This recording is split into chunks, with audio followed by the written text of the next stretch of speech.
So you were over 20 years in an executive positions, I think. So Yes, yes, leaving New Zealand in around 1984. that's right. So I arrived here in 1984, and so my first job was with an investment bank called Investcorp, which was very sort of groundbreaking at the time. They bought up companies. So the first company they bought when I was with them was Tiffany's. So they bought Tiffany's, and then they restructured the capital and sold it to investors primarily in the Middle East. And they did it at a number of companies, including Reba Yachts and Saks, I think, Fifth Avenue, and so very sort of high-profile businesses. But it was difficult, certainly at that time, for a woman to play a business role within an Arab bank. I think things may have changed somewhat, but at that time it was difficult. So hence I moved on to work for Barclays and Bank of America and ANZ and an advisory company called Babcock and Brown. And yeah. You had some exposure in a VC firm as well, I think. Well, yes, I mean, Babcock and Brown did a number of looked at a number of areas across investment banking. So brilliant. Yeah. And when did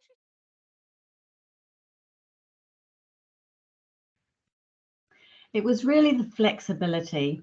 So I had my daughter, and when she was about 8, I thought to myself that I really wasn't seeing very much of her. So working in the city, you're working long hours, and while I could sort of catch up on some school things and see her in the evenings, I just felt that wasn't, it seemed like I was missing out on something. So it corresponded with the financial crisis, and I was made redundant. And I thought, rather than sort of head back into another full-time job, I'd look at non-exec work. So building on my financial background and experience, but also because it gave you the flexibility, not only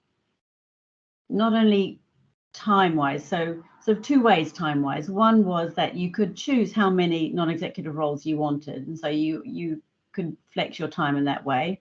But also, very often, a lot of the work for non-exec, you don't have to be in the office for. So obviously, you're going for board meetings and you're going for committee meetings, but there's a lot of reading, there's telephone conversations, there's training, there's research, and all these things which don't need to be done physically in the office. So it was for those sort of two reasons, the time flexibility and the ability to spend some more time at home with my daughter, that was the driving force behind it. And you had much exposure to the boards of the businesses you were working within to make you recognise that you were perfectly able to do a non-exec role? Not really.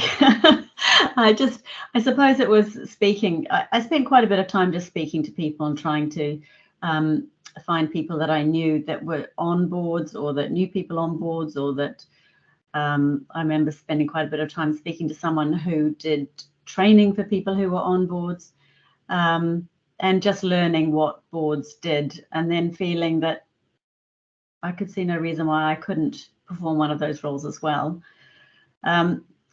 Certainly coming from a position where you haven't had very much exposure to boards means that you are at the beginning of your search. You are slightly flailing around because you're not quite sure where you fit in or what skills the board will be looking for. You know what skills you have, but communicating those in a way that is relevant for a board just takes a little bit of time to hone down. So on reflection now, considering that you had to really sense your way around what got the attention of the decision makers for the non-exec appointments and what didn't, what do you think now is your greatest strength? Well, that's such an interesting question, because it's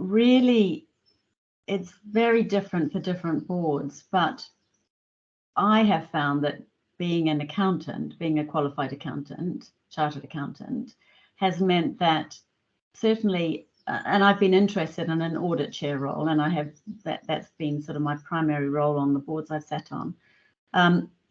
And all boards of substantial organizations will have an audit committee or an audit and finance committee. And generally speaking, they will want to have a chartered accountant to perform that role. So that has become, even though my executive experience wasn't really as a chartered accountant, it was more sort of finance, accounting, finance. It was that qualification and skill which was my way onto the board. So somebody with specific skills, where you have specific skills that are needed for the board committees, that's a really good way in. So for example, if you are an accountant like myself, or if you have a risk background, most of the big companies, charities will have a risk committee. And so that's the way that you would, at least initially, get involved in a board role.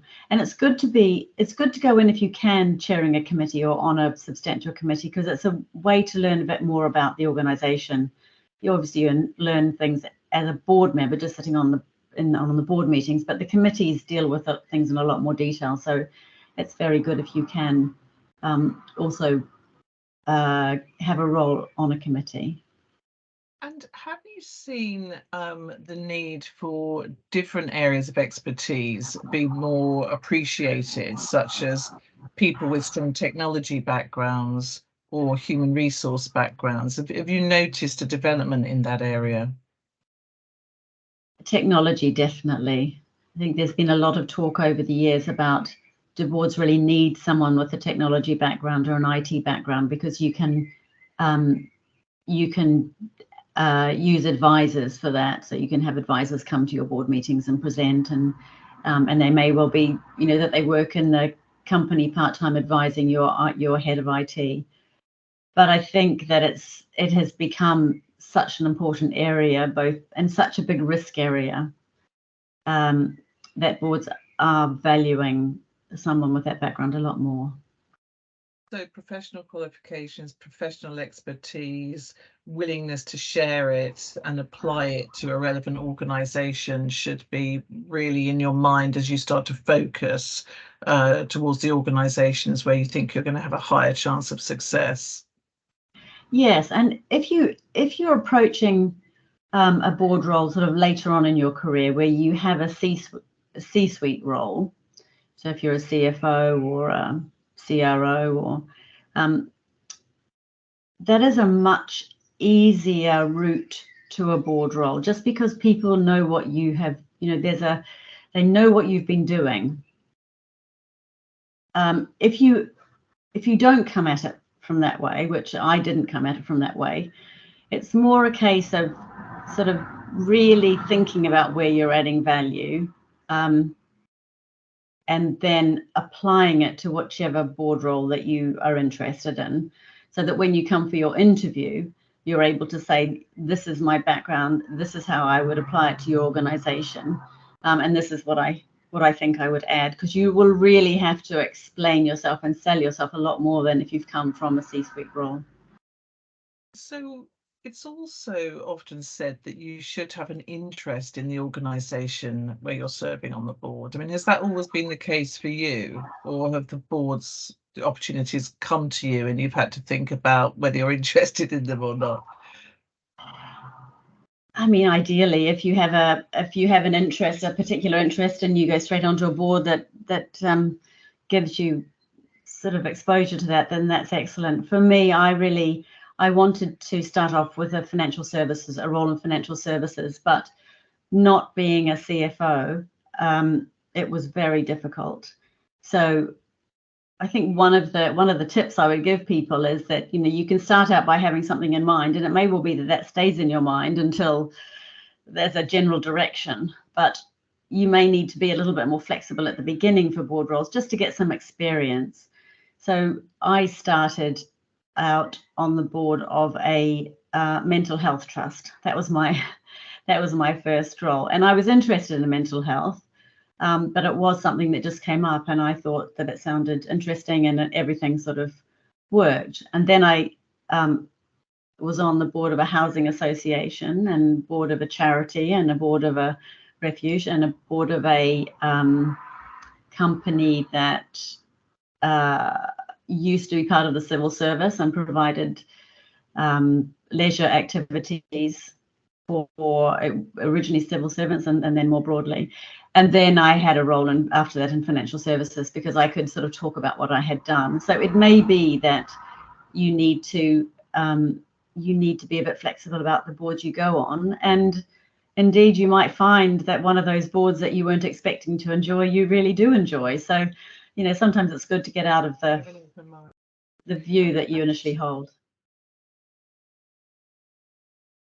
I have found the most successful route to be through people like Rossam and other headhunters and agencies. And if you can find someone who you like and who is interested in you, you may find that you get a number of roles through them over time, and they get to know you, they get to know the boards you sat on, and that can be very valuable. For the civil service, they are publicly advertised roles, so that's there's a pretty clear way to find out what's available for civil service jobs or public sector jobs, for instance, hospitals. I think the difference with the charity board is you have a lot of people who are very, very passionate about the charity and the work the charity does. You don't tend to get that passion in banking, I have to say. The downside of the passion can be that people are so committed to the cause of the charity and to working in the charity that they see governance and management information and time spent in those areas as time wasted, because they would rather be getting on with the job of helping people, which makes your role as a trustee difficult, because you have responsibilities as a director or as a trustee of the organization. So I think the learning for me from the charity roles is really just to try and get people to understand, the senior people at least, to understand how important the management information is, and how important the board is and the role of the board, because I think it's often not very clear in a charity what the importance of the board is. Whereas in a sort of a highly regulated environment like banking, people tend to understand a bit more about the board role, just because it's in the whole governance system of banking, it's so important. Definitely. I definitely agree with that. The only thing I would say is that I think a non-executive role is like another job. It's not just an extension of your executive life. It really is a different way of looking at things. So, for example, in your executive life, you might you'll have a specific role and have specific responsibilities. As a non-executive on a board, you need to be across the whole of the organization, not just one specific part. Even if you chair a committee, you still need to be across the whole organization for your main board meetings. So it is a different way of looking at things. And I think that's the best way to approach it, that it is it's like a second career. Although, like all good sort of second careers, you are building. It's not you're not throwing away everything you've learned before. You are building on it, but it is a new way of working, and different types of relationships. I think that's the other thing, learning how a board works and how to make your voice heard, and who your supporters will be on a board is part of the learning.